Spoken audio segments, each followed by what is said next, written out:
Ok, caros alunos. Então, dando continuidade, né, na verdade, ao nosso estudo aqui, no primeiro momento nós falamos sobre, fizemos um apanhado sobre a ilicitude, né, as considerações gerais aí, né, que ilicitude consiste na contrariedade do fato típico ao ordenamento jurídico, né, e ele é o segundo elemento constitutivo do conceito analítico do crime.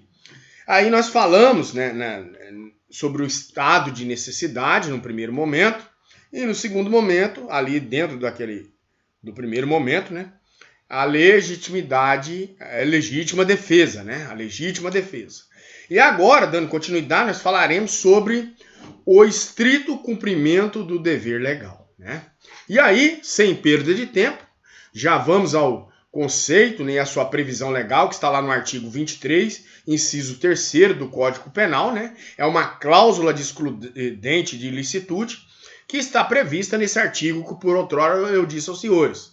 Ao contrário do que ocorre com o estado de necessidade e a legítima defesa, o Código Penal ele não definiu o estrito cumprimento do dever legal, não. Por quê? Né? O estrito cumprimento do dever legal, como cláusula de exclusão de ilicitude, ele beneficia quem? Quem são os beneficiários? Os agentes que atuam na estrita observância, né? Na estrita observância dos limites das normas jurídicas. O fundamento do estrito cumprimento do dever legal, né, é a coerência sistemática do ordenamento jurídico. Não poderíamos admitir aqui a possibilidade de uma ordem jurídica impor a um agente público uma determinada atividade e, concomitantemente, né, considerá-la aí um ato ilícito, né? Aí nós vamos, basta nós imaginarmos aqui o quê? Basta nós imaginarmos os exemplos mais comuns trazidos aí pela doutrina do carrasco nos ordenamentos jurídicos aqui, que admite a pena de morte. E aí não é plausível que esse carrasco ele cumpra seu dever funcional, executando até então a pena capital e seja punido pelo crime de homicídio do artigo 121. Seria inconcebível, seria uma incoerência no sistêmica de ordem jurídica. O destinatário desse estrito cumprimento do dever legal, há duas correntes doutrinárias nesse contexto. Primeira diz que são para os agentes públicos, né, para essa primeira corrente aí, pois apenas eles possuiriam esse dever legal de agir.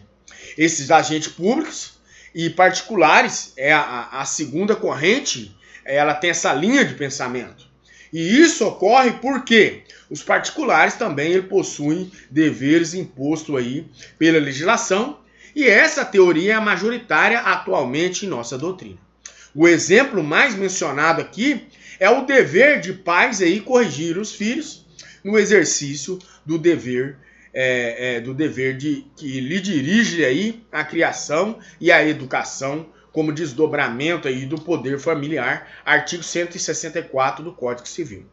Nesse contexto, o dever legal, a expressão dever legal, ela abrange não apenas o dever imposto por lei, mas também o imposto em atos diversos, tais como decretos, portarias, medidas provisórias e regulamentos e etc. Nesse contexto. O cumprimento do estrito aqui, o cumprimento estrito, como o próprio termo indica, é o cumprimento do dever legal e há de querer e há de ser também estrito. Não haverá, obviamente, uma excludente de ilicitude no exemplo em que um policial, para prender alguém ali, né, em flagrante, emprega uma violência desnecessária, agredindo aí o flagranteado após ele se encontrar rendido. O estrito cumprimento do dever legal em casos culposos não é possível, tá? Já está rechaçado isso aí, pois a ordem jurídica não admite o dever de o agente agir com inobservância do dever de cuidado. Então, o estrito cumprimento do dever legal não é aplicável aos crimes culposos.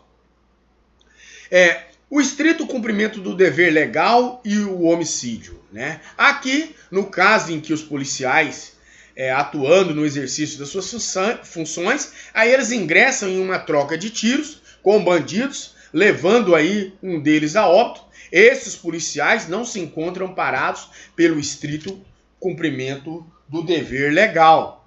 Mas aí a ordem jurídica não impõe aos policiais o dever de matar. Eles estarão amparados aí automaticamente pela legítima defesa, tá? Não cometa esse erro crasso do artigo 25 e não pelo estrito cumprimento do dever legal. Estrito cumprimento do dever legal e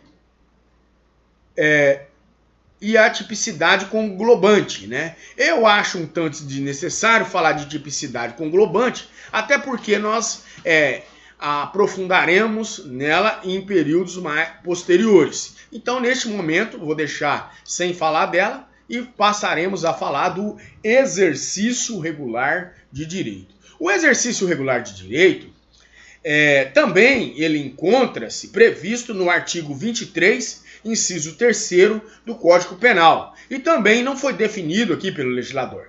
Trata-se de uma cláusula de exclusão de ilicitude, uma permissão dada ao ordenamento jurídico para que as pessoas pratiquem determinadas condutas aqui, típicas, né, em certas situações. Exemplificando, a ofensa à integridade física alheia é conduta típica, caracterizando-se aqui até então uma lesão corporal do artigo 129 do Código Penal. A ordem jurídica aqui, ela permite que o boxeador, aqui, excepcionalmente, esmurre o seu adversário, observando aí determinadas regras do esporte aí, né, das regras do esporte que ele pratica. Fundamento do exercício regular do direito, o fundamento é rigorosamente o mesmo do estrito cumprimento do dever legal, que por outrora estudamos, e a coerência sistêmica do ordenamento jurídico. Exemplo do lutador de boxe, né? Não é possível que o sistema normativo permita-lhe esmurrar o adversário sob a égide das regras do esporte e posteriormente seja responsabilizado aqui ou criminalmente aí por isso. O exercício de direito pressupõe o quê? A realização de uma ação ou de uma omissão, a autorização pelo ordenamento jurídico aqui, ainda que prevista em lei como crime, né, nesse contexto. A expressão dever legal não poderia ficar adstrita à lei nesse contexto em um sentido material e formal. Devemos destacar que o exercício de direito não se circunscreve aos permissivos contidos na lei, mas também aos outros atos normativos. Autores aí nacionais admitindo, inclusive, a possibilidade do exercício regular do direito advir do direito consuetudinário, né? Esse direito consuetudinário, são os costumes. Exercício regular, limites da sua exclusão. Como ocorre em todos os casos da excludente de ilicitude aqui, a inobservância de tais limites conduzirá ao quê? A responsabilização do agente por excesso, a título de dolo e também de culpa, a depender do caso concreto. Um exemplo para aclarar é o quê? É o pai que proíbe o filho de sair de casa como forma de castigo. Trata-se, a grosso modo aqui, de castigo moderado, que não foge aos limites do exercício regular do direito. Outra seria a conclusão, se vislumbrássemos também, a hipótese na qual o genitor, como forma de castigar o filho, acorrenta ao pé da cama e alimentando-o precariamente com pão e água por longos dias. Em casos como esse, logo se vê que não haverá que se falar em exercício regular de direito, mas sim em crime de maus tratos do artigo 136, e a depender do caso, até mesmo em crime mais grave, como a tortura, né? A tortura lá do artigo 1º, artigo 1º da Lei 9.455 de 1997. Reconhecendo até então que podemos falar em exercício regular de direito por ocasião das práticas esportivas, o excesso a existência do excesso será punível quando nos depararmos com um esportista que deixam de observar as regras do esporte, o boxeador que continua a agredir o adversário mesmo após o final da luta. Não se poderá aqui, né, invocar o exercício regular do direito. Nesse caso aqui em tela, de lutas clandestinas, né, as agressões mútuas não estarão permitidas aí pelo ordenamento jurídico. Intervenções cirúrgicas, estado de necessidade ou exercício regular do direito? A pergunta que se ficaria aqui, a grosso modo. E aí nós vamos entender que o médico ele realiza uma intervenção cirúrgica. Ele pratica um fato típico, que é a lesão corporal do artigo 129 do Código Penal. Ele ofende a sua integridade física para, por exemplo, abrir o corpo ali da pessoa. O médico, em regra geral, não será responsabilizado criminalmente. Aí temos, então, duas situações, né? As seguintes situações. Estado de necessidade e exercício regular de direito. Primeiro, estado de necessidade, o médico atuará em estado de necessidade, né? Até então, se o médico abre o corpo do paciente para retirar ali um projétil, né? Um projeto de arma de fogo com o intuito de salvar a vida do paciente, agirá no estado de necessidade, sacrificando o bem jurídico aí menos importante, que é a integridade física, e preservando o bem jurídico mais importante, que é a vida humana. Né? No exemplo citado, por razões óbvias, não será necessário obter aí até então o consentimento do ofendido. Quanto ao o exercício regular de direito, nas hipóteses de intervenção, né, cirúrgica, não terapêuticas, estética, o médico atuará amparado aí pelo exercício regular do direito, e nesse caso haverá a necessidade de obtenção do consentimento do paciente. Nesse ponto também é relevante salientar que o consentimento do ofendido por si só já constitui uma causa, né, supralegal de excludente de ilicitude. Tá bem? Aqui exterminamos o conteúdo sobre essas duas últimas excludentes, né, da ilicitude. No primeiro momento, falamos da excludente da ilicitude, do estado de necessidade, a excludente de ilicitude de legítima defesa. E agora adentramos e falamos sobre o estrito cumprimento do dever legal e o exercício regular de direito. E aí, senhores, tem algumas outras que estão por fora, que são as supralegais, que é os ofendículos, né? Ofendículos, ofendículas, são os instrumentos empregados usualmente para a defesa das propriedades. As cercas elétricas, os arames farpados, os cacos de vidro, são reputados aqui ofendículos também, os animais que se prestam à defesa da propriedade, como os cães de guarda, adestrados, obviamente que tais instrumentos, além de protegerem aí a propriedade, destinam a proteção de outros tantos bens jurídicos mais relevantes, tais como a vida, a integridade física dos habitantes ali daquela propriedade. São duas as correntes de pensamento. Legítima defesa da propriedade, né? É o entendimento aqui de Frederico Marx, Magalhães Noronha, Nelson Hungria, né? Que eles dizem que os ofendículos somente atuariam quando houvesse a iminência da agressão ao bem jurídico. Exemplo, quando o ladrão tenha de invadir a residência aí. O exercício regular de direito, tese atualmente majoritária e defendida no Brasil por Aníbal Bruno, sustenta que os ofendículos constituem uma modalidade de exercício regular de direito. Não se podia falar em legítima defesa. E é importante destacar, senhores, né, que se tem reconhecido em doutrina que os ofendículos, para caracterizar o exercício regular de direito, eles devem estar aqui, né, visíveis sob pena de se falar em excesso punível. Exercício regular de direito e efeitos civis. O Código Civil, ele tratou da questão aqui do exercício regular do direito em seu artigo 188, inciso 1, nos seguintes termos, né? Não constitui atos ilícitos os praticados em legítima defesa, né? Ou no exercício regular de um direito, né? Reconhecido. Não haverá que se falar aqui em reparação civil, né? civil para aqueles que atuam no exercício regular do direito. Ocorre que no âmbito penal, se o agente agir com excesso, isto é, com abuso de direito, para empregar a terminologia do direito civil, deverá ser responsabilizado até então na esfera civil aí, tá certo? Por fim, terminamos aqui o exercício regular do direito, onde inclui-se também, vocês viram aí, que inclui-se os ofendículos, está dentro do exercício regular do direito.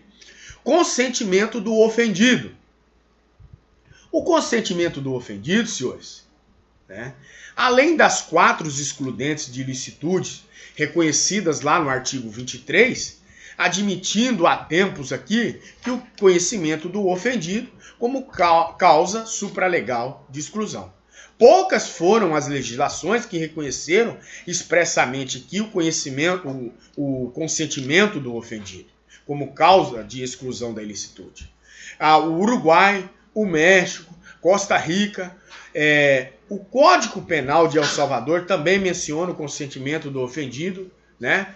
E aí as teorias sobre o conhecimento do ofendido, essas teorias elas procuram explicar a natureza do consentimento do ofendido, aí, né? Do consentimento jurídico. E as razões aí pelas quais ele poderia afastar a ilicitude da conduta típica. A depender do caso, a afastar também a própria tipicidade, né? E aí nós temos algumas teorias aqui, que é a primeira delas, né?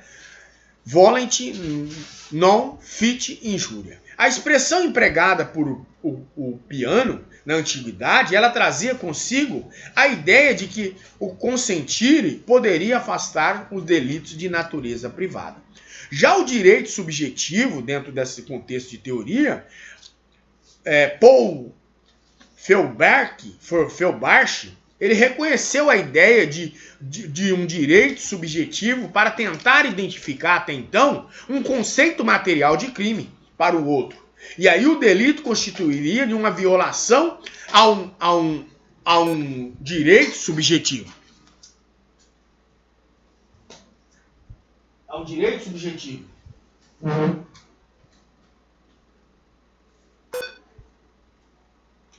cachorro pulou ali, puxou o cabo ali. Desculpa aí.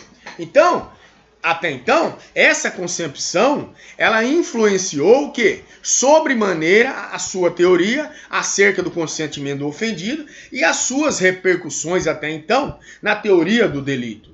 Haveria uma renúncia aqui ao direito subjetivo e por isso não haveria crime. E aí a identificação de tais limites ficaria a cargo dos princípios aqui que orientavam o direito privado até então.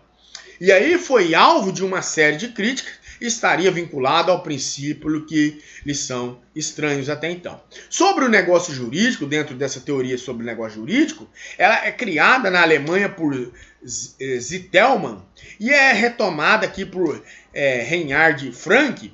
Fundava-se na ideia de que as ações consensuais que se coadunassem ao direito privado teriam a ilicitude privada excluída aí, né? Essa ilicitude excluída, por força da aplicação das disposições do Código Civil alemão pertinente à gestão de negócio. Essa teoria também não passou incólume às críticas, né? Natureza múltipla. O consentimento aí teria uma natureza múltipla, pois seria concomitante transmissão de direito, né, isenção de uma obrigação até então e a renúncia unilateral para fazer valer-se de um direito. A ação jurídica, teoria criada por Birling, né, entendia os bens como juridicamente aqui até então tutelados, enquanto seus titulares aí os conferem algum valor. Momento em que ocorre o consentimento do titular do título, do direito aí até então, e esse titular deixa automaticamente o valor ao bem, né, que já não merecia a tutela jurídica. A renúncia à proteção penal, o consentimento aí, constituiria uma renúncia do titular do direito à proteção jurídica dada ao bem. A teoria majoritária na Alemanha, Portugal, Espanha e no Brasil, através do doutrinador Luiz Regis Prado. A autonomia pessoal defendida por Gunther Stratenvert, né, o consentimento constitui o quê? Uma renúncia ao próprio bem jurídico e não à proteção jurídica. Sobre outra teoria da intenção política criminal, a teoria encontrada por Peter Noll, o seu precursor, conforme essa linha de pensamento, por força de uma intenção até então de política criminal, o direito penal permite que a vontade individual daquele que consente se sobreponha ao interesse comunitário de preservação do bem jurídico. Então, dado essas teorias, todas essas teorias, nós estaremos aqui verificando, né, que para dar um aclaramento sobre o consentimento do ofendido. Consequências do consentimento do ofendido. As consequências do consentimento do ofendido, existem duas teorias até então, que disputam a primazia da doutrina. A monista e a dualista, né? A monista, por sua vez, essa teoria, o consentimento do ofendido, sempre exclui a tipicidade da conduta. E a defendida aqui por atores como Zip, Roxin e Schmeidelser, no Brasil, Juarez Cirino dos Santos perfilha esse entendimento, né? Essa monista. Por essa razão, a lesão do bem jurídico nada mais é do que a forma de o titular realizar esses bens jurídicos aí até então. A lesão, portanto, não teria relevância jurídica, redundando até então em uma hipótese de atipicidade da conduta. Já na teoria dualista, teoria amplamente aceita nas doutrinas nacionais e estrangeiras, autores brasileiros enxergam aqui o consentimento do ofendido sob o ponto de vista desse aspecto dúplice, né? O qual o consentimento do ofendido pode excluir a tipicidade ou a ilicitude, a depender do caso. O consentimento aí, ele excluirá a própria tipicidade, quando o tipo penal pressupõe esse dissenso. Um exemplo, para nos socorrer aqui, né? Podemos recorrer à figura do estupro, do artigo 213 do Código Penal. Consiste em uma relação sexual compulsória, não consensual, na qual se utiliza de violência ou grave ameaça.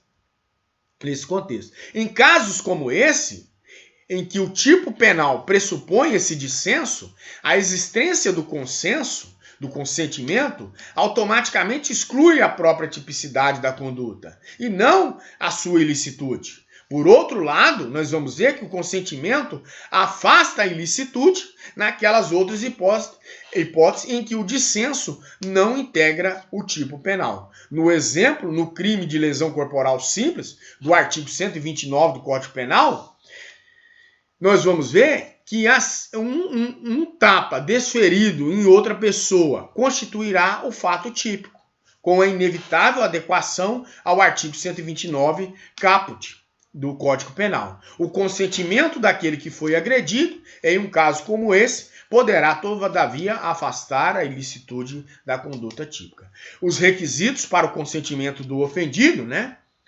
Os requisitos do consentimento, o consentimento aí do ofendido seja considerado uma causa supralegal de exclusão, né? É necessário que estejam presentes aí cumulativamente alguns requisitos do qual falaremos. São eles: disponibilidade do bem jurídico, consentimento manifestado anterior ou concomitante à conduta, capacidade para consentir, legitimidade.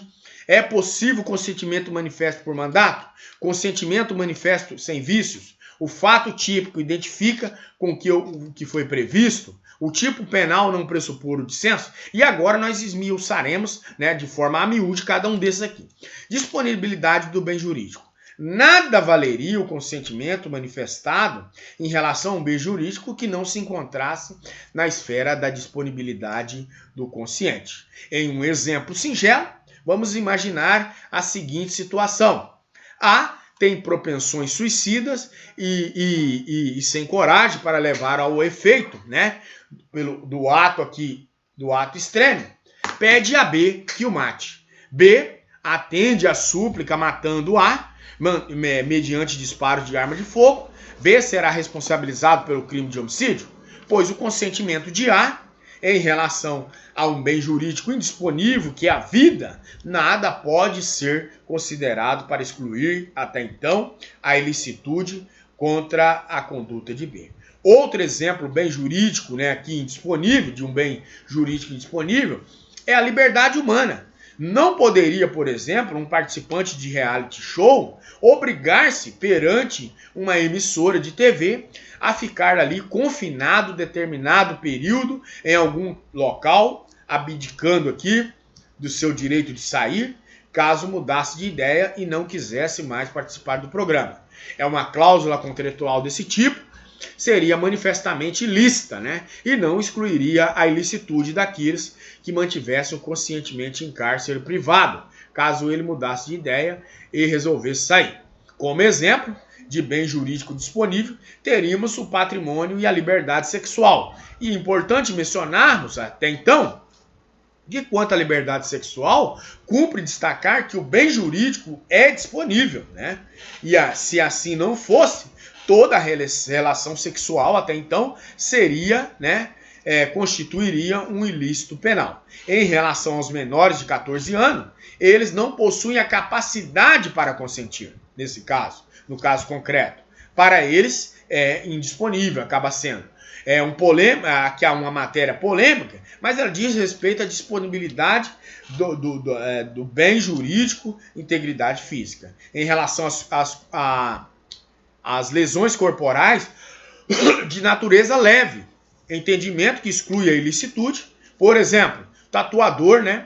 O tatuador ou a pessoa que durante o ato sexual agride fisicamente seu parceiro a pedido seu. A polêmica aqui ela reside em uma lesão corporal de natureza grave.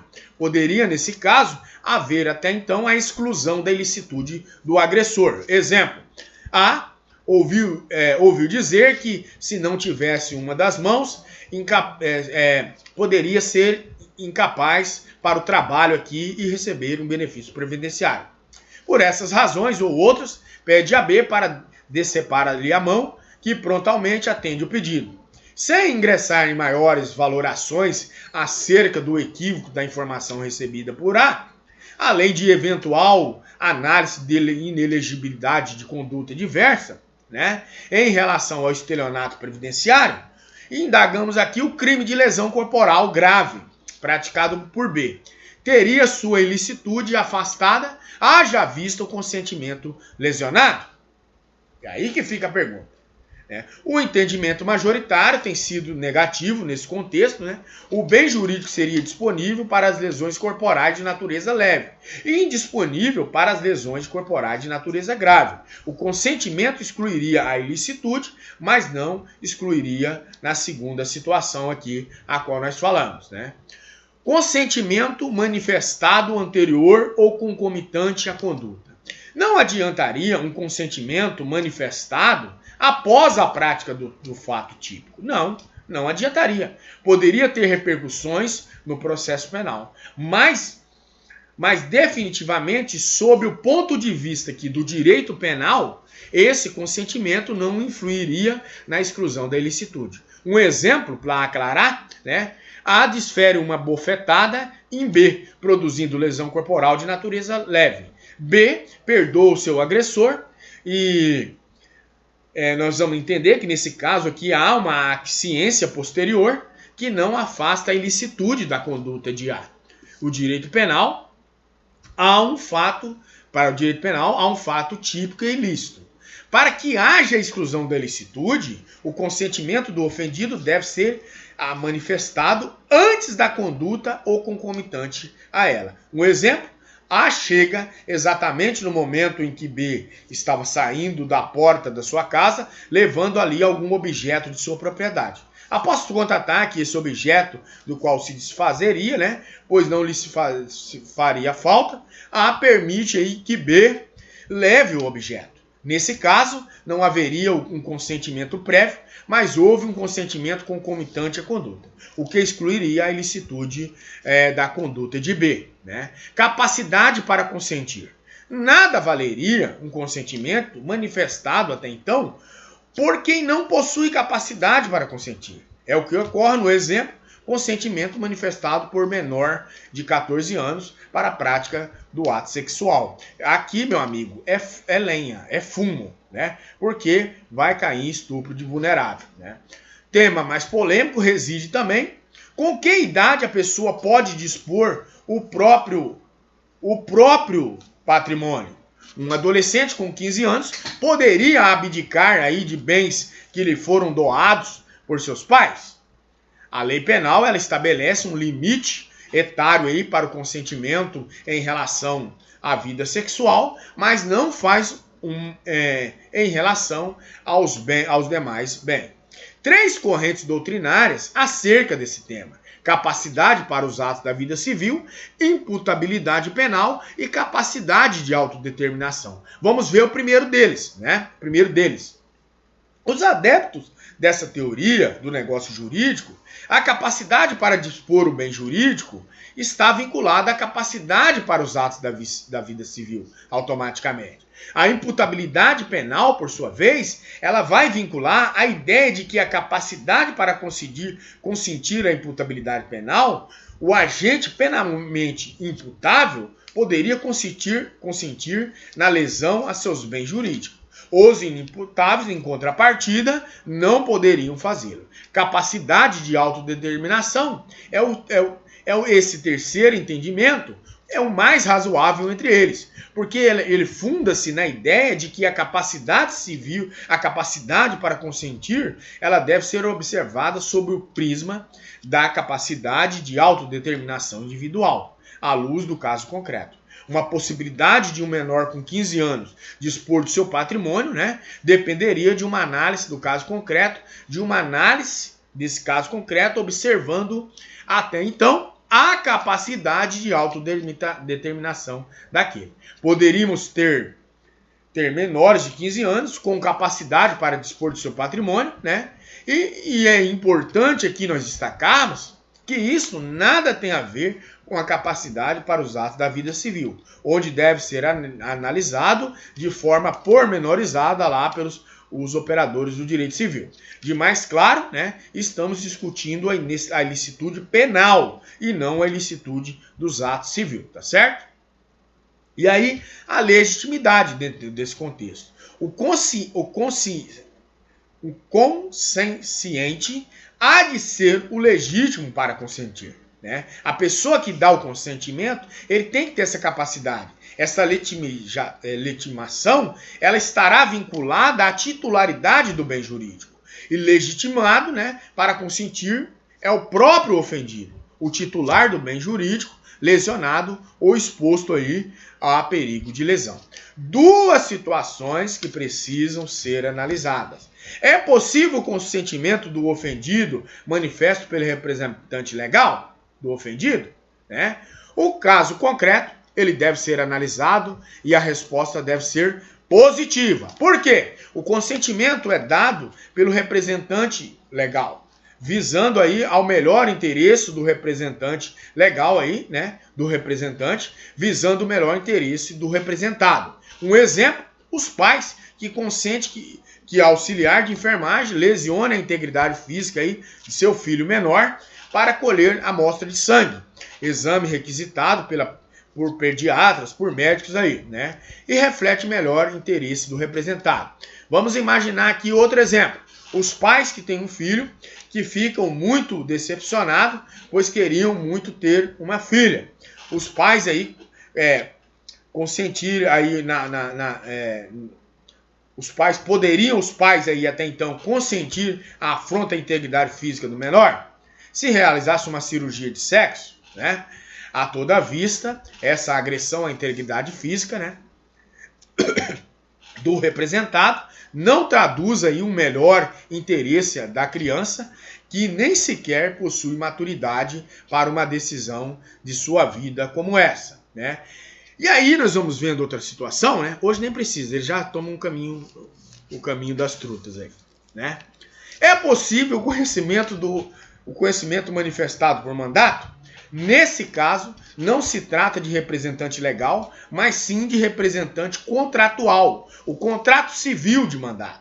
Alguns autores estrangeiros, como Gerland, sustentaram a impossibilidade do consentimento do ofendido por mandato, né?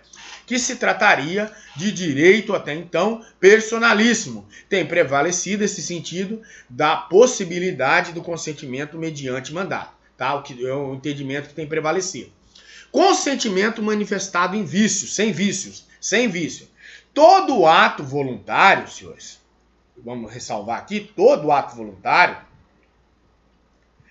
todo ato de vontade é aquele manifestado sem máculas, né? Automaticamente, sem erro, sem dolo, sem fraude, sem coação, sem ou qualquer outro vício. E é imprescindível que o ofendido ele compreenda também perfeitamente as circunstâncias fáticas aqui, a sua manifestação de vontade e também as consequências delas decorrentes. O fato típico, ele identifica-se com o que foi previsto. Não se pode aqui falar em consentimento válido como instrumento para a exclusão da ilicitude, nos limites da aquiescência até manifestada. Como exemplo, vamos imaginar que um casal aqui, A e B, durante o ato sexual, no calor dos acontecimentos, todavia aí, A empolga-se e acaba agredindo o B com uma violência absurdamente descomunal, produzindo lesões aí de grande monta. Resta óbvio que o consentimento aí de B não ampara a exclusão da ilicitude de A. Tipo penal não pressupor do dissenso. Aqui é a teoria dualista, né? O consentimento poderá excluir a ilicitude ou a atipicidade.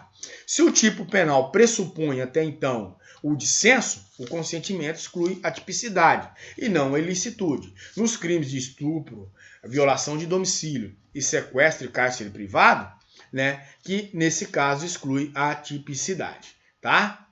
Beleza? Revogação do consentimento. O consentimento, senhores, após ele ser dado, ele pode ser revogado a qualquer tempo.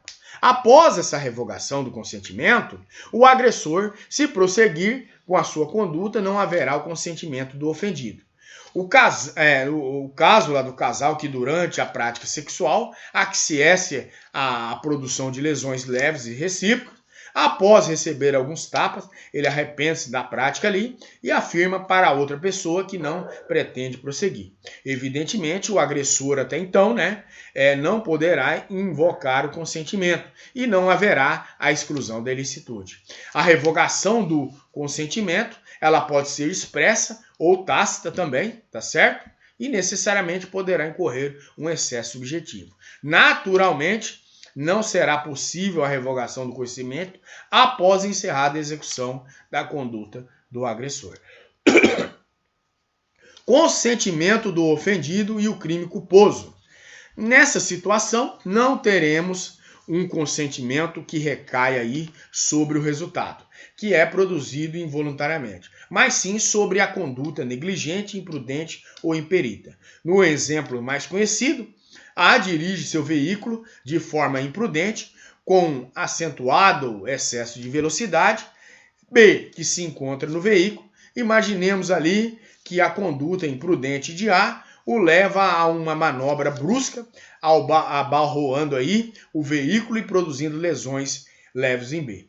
Situação na qual aí o ofendido não consente no resultado, mas ele manifestou a sua aquiescência em relação à conduta aí culposa, razão que haveria até então a exclusão, a ilicitude de A. Se no lugar de lesão corporal de natureza leve tivesse produzido o resultado morte, ficaria aí a caracterização do crime de homicídio culposo. O consentimento do ofendido de nada valeria. A vida humana é um bem jurídico indisponível, né? Não sendo aí possível conhecimento em casos como esse. Manifestação de consentimento. Válido. O consentimento válido, né? Ele pode ser expresso ou tácito. O exemplo do consentimento tácito é o proprietário de um determinado bem imóvel vê tranquilamente seu patrimônio ser destruído por outra pessoa. O proprietário não se encontrava sob a vigilância ou grave ameaça e de nenhuma da situação, e esse consentimento aí tácito em relação à agressão a um bem jurídico disponível, né, o que excluiria a ilicitude aí, né, a ilicitude em relação ao crime de dano. Consentimento presumido. Esse consentimento presumido não se confunde com consentimento tácito. Consentimento tácito não é aquele não seja manifestado expressamente. O consentimento presumido, existe uma situação fática, né, na qual o ofendido não pode aí até então se expressar. E as circunstâncias fáticas acabam levando à conclusão de que ele, se ele pudesse manifestar, consentiria até então. Tá? Presume-se isso. Exemplo, né? A sofre um acidente de veículo e se encontra inconsciente. Os médicos ali precisam amputar sua perna para salvar-lhe a vida, mas é razoável aqui nós imaginarmos que se fosse possível fazê-lo, ele aceitaria perder a perna para salvar a própria vida. Os médicos amparados aí por um consentimento presumido do ofendido até então, tá certo? Diversamente o entendimento de outros doutrinadores, não há que se falar consentimento presumido, no exemplo acima, mas sim estado de necessidade, para alguns doutrinadores. Quanto ao excesso, último conteúdo da nossa aula de hoje, né? O excesso, o Código Penal de 1940, ele previa a previsibilidade, né, a possibilidade de se punir o excesso na legítima defesa. Após a reforma da parte geral do Código Penal de 1984, né, tal possibilidade ela foi estendida aos demais excludentes de ilicitude. E aí o artigo 23, parágrafo único do nosso Código Penal, ele diz o seguinte: ao tratar do excesso punível, assim dispõe, o agente, em qualquer nas hipóteses deste artigo, responderá pelo excesso doloso ou culposo. A expressão em qualquer das hipóteses desse artigo parece-nos de uma clareza que há possibilidade de excesso punível também quanto ao consentimento do ofendido, que é uma cláusula supralegal de exclusão de ilicitude. No âmbito da incidência do excesso, o excesso estará caracterizado automaticamente quando estiver aqui diante de uma desnecessária atuação daquele que originalmente aí atuava ou poderia atuar, amparado por um excludente de ilicitude. Para que haja esse excesso, é necessário que o agente estivesse sob o abrigo aí das cláusulas, né, de alguma causa de justificação que pudesse fazê-lo. O estado de necessidade, quando no cumprimento do requisito estampado lá na expressão, nem podia de outro modo evitar, presente lá no artigo 24. Um exemplo, por exemplo, A, que será atacado por um cão raivoso, saca seu revólver e efetua disparo contra o animal, muito embora se encontrasse a curta distância de seu carro, que já estava com a porta ali aberta, né? E A possuía a alternativa, mas ele opta por atirar contra o animal, haverá um excesso aqui em estado de necessidade. Quanto à legítima defesa, haverá excesso quando o agente deixar de observar a necessidade, a essa moderação, né, na sua reação. Não há mais o direito de defender-se, mas sim o de vingar. O exemplo,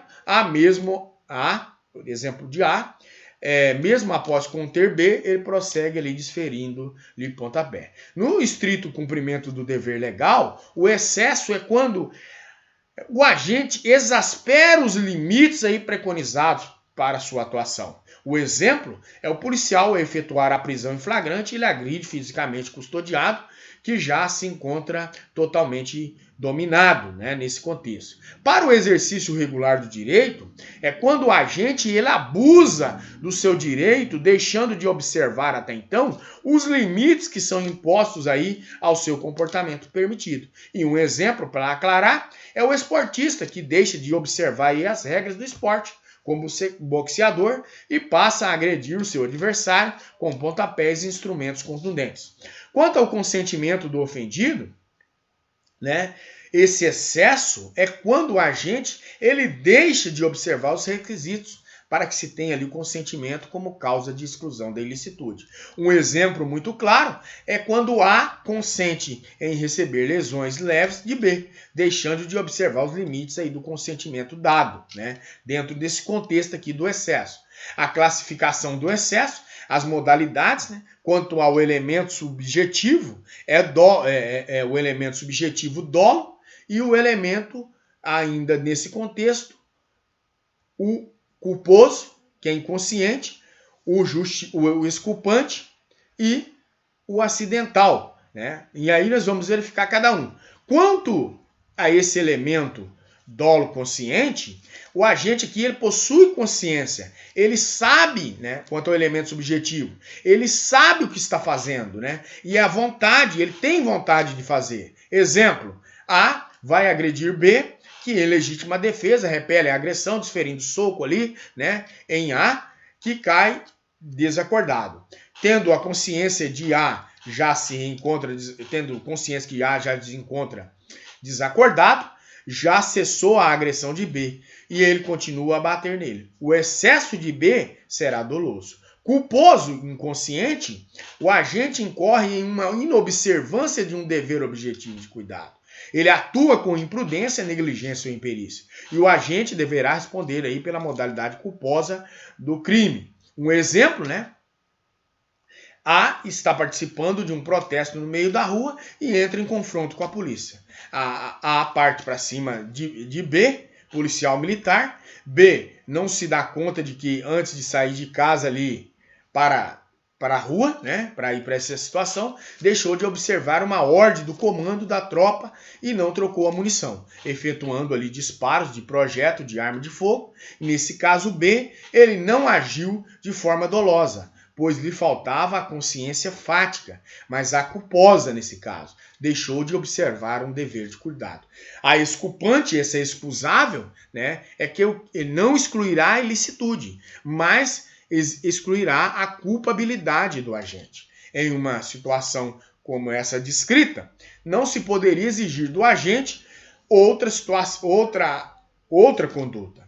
E é justamente pela inexigibilidade de conduta diversa que haverá a exclusão da culpabilidade, onde estudaremos mais à frente. Tá? Um bom exemplo é o agente que, ameaçado de morte, está andando pela rua, ao ser abordado de forma brusca por alguma pessoa, deflagra-lhe disparos sem que houvesse a caracterização da iminência de uma agressão injusta. O excesso exculpante não está previsto em nosso Código Penal, né? E tem sido rechaçado por razoável segmentos da doutrina. A exclusão dessa culpabilidade ela encontrava-se prevista no Código Penal de 1969 e o legislador pátrio ele teve a oportunidade de inseri-la no Código Penal de 1984, mas ele também não fez. A forma acidental, fortuito, esse excesso ele é proveniente, até então, de quê? Do caso fortuito ou da força maior. Obviamente, não se pode imputar o excesso ao agente. Quanto a essa forma de produção, né? Essa forma de produção, a intensiva própria e a extensiva imprópria, na intensiva própria, o agente na conduta age de forma imoderada, desproporcional. Um exemplo, A, né, vai agredir B com seus punhos, B é mais forte do que o seu agressor. Não obstante, ante a iminência da agressão, puxa uma arma de fogo e deflagra ali disparos, matando o A. A extensiva imprópria é o que? O agente ele se encontra inicialmente sobre uma excludente de ilicitude, mas logo em seguida ele prossegue com a sua conduta extrapolando os limites ditados aí pela ordem jurídica nesse contexto. Um exemplo, né? A vai agredir B, que em legítima defesa ele repele essa agressão, desferindo soco em A. Após a atingido ali, cessa as agressões, B prossegue desferindo socos e pontapés ao agressor original, B incorreu em um excesso extensivo. Há entendimento aqui majoritário, doutrinário também, né? Que o excesso extensivo não deve ser analisado no contexto do excesso de legítima defesa. Mas os adeptos dessa causa, dessa corrente, é o verdadeiro excesso intensivo, e não havendo que se falar em extensivo. Isso aqui são questões doutrinárias discutidas entre eles, tá? O excesso na causa, nosso último teminha de hoje, né? Até porque nossa aula ficou extremamente extensa. Eu estou há quase 50 minutos falando só dessa parte onde eu peguei estado de necessidade, onde eu peguei estrito cumprimento do dever legal, exercício regular de direito e os ofendículos, né, que é ali, e também o consentimento do ofendido. Então, o excesso na causa. Ocorre quando a pessoa simula uma situação que poderia configurar a excludente de ilicitude. Fala-se ainda no excesso na causa quando há uma imensa desproporcionalidade entre o bem jurídico, que é ofendido, e aquele que é ofendido pela atuação do agente. Um exemplo para aclarar e finalizar é o caso da pessoa que mata alguém que tenta subtrair um maço de cigarro ou que furta R$1, né? Em caso como esse, o agente, evidentemente, deverá ser punido aí pelo excesso, tá certo? Pessoal, chegamos ao final da nossa aula de hoje, né? Foi bem extensa essa aula. Nós esgotamos o conteúdo de ilicitude. Na próxima aula, passaremos já para o nosso último tema dentro desse contexto analítico de crime, que é fato típico, ilicitude e culpabilidade, né? É o último tema, serão 2 aulas também bem extensas, tá? Não fique pensando que agora vai ter moleza. E aí falaremos também sobre o concurso de crimes e a introdução à teoria da sanção penal. Nossa última aula e depois somente a prova, tá certo?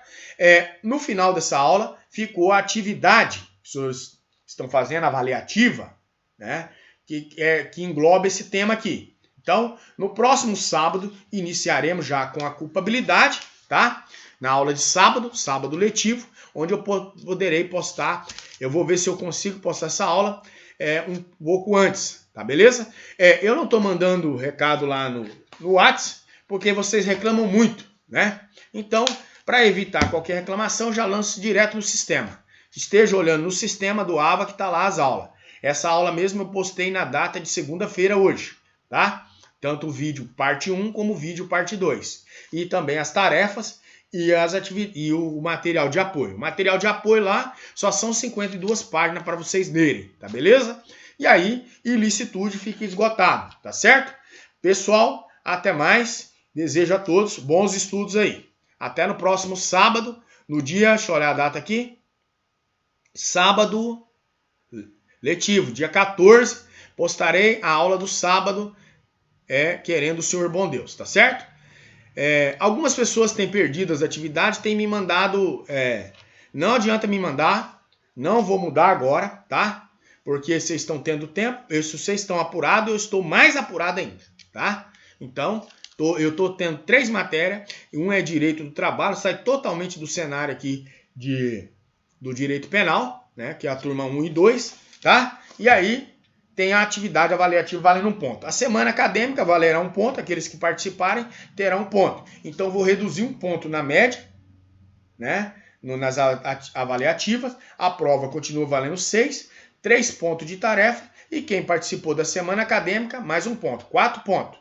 Tá certo? Então, 1 ponto da semana acadêmica, quem participar, 3 pontos de atividades avaliativas, tá?